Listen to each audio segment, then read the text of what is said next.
Қызылорда облысы Шиелі ауданында қазіргі таңда мынау мешіттің әкеп берген күріші ішкі саясат. Мынау Кенжехан, мынау көріп ал, міне біте түскен күрішті, міне ақ ұсақ күрішті әкеп берген, міне әкеп берсек те жақпаймыз дейсіңдер. Мынандай күрішті өзің жейсің ба үйіңде? Бала шағаңа бересің ба мынандай күрішті? Сендер енді жылына бір рет әкелесіңдер, айт деп, анау деп, мынау деп. Енді сол жылына бір алып келген кезде неге дұрыстап әкеп бермейсіңдер? Мынандай күрішті өздерің жейсіңдер ма үйлеріңде? Біте түсіп кеткен күрішті. Кенжехан, мына ішкі саясаттың бастығы, мешіт имам Рахат. Мынау не масқара, не сұмдық мынау? Мен сендерге тәуір заттан әкеліңдер дедім. Бір ретте де 21-ші жылы рәшкел алып келгенсіңдер. Кәсіпкерлерге айтатын, жылына бір мешітке бергенде мынандай затты неге бересіздер, мынандай тамақты? Құдайдан қорықпайсыздар ма? Жылына бір рет бересіздер мешіттен.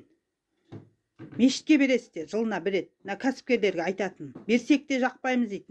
Қалай жағасыздар халыққа? Біте түскен күріш беріп атсаңыздар, сасып кеткен ет беріп атсаңыздар, 5-6 жылғы продуктыны беріп атсаңыздар, қалай жағасыздар сіздер халыққа?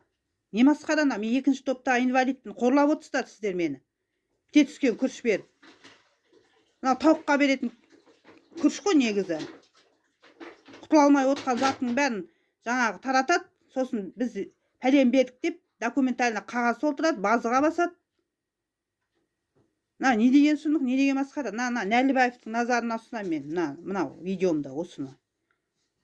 Облыстық әкімі Нұрлыбек Нәлібаевтың назарына ұсынамын. Мынау Кенжеханға, сосын мешіттің бастығы Рахат имамға, сосын мынау Жандарбеков Айтбайға заң аясында шара көрсін. Міне мынандай біте түскен күріш берген инвалидке. Міне өзіміз тағдырдың тәлкегімен қиналып отқан адамыз, 10 есе үстіне қосып отыр. Міне біте жесін деген да, жаңағы Қытайлар біте жейді ғой, күріш жейді, немене жаңағы бақа шаян жейді, сонда Қытай көрген да мені мынандай қылып. Жандарбековті мақтап шығардыңдар, 19 миллион берді, 4 мәшине берді, жаңағы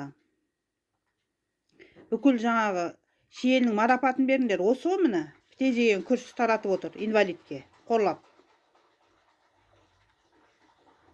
Прокуратураның назарына ұсынамын, міне. Қаратаевтың назарына, міне мынандай күріш берді мешіті әкімі, міне ішкі саясаты. Заң аясында шара көруді сұраймын.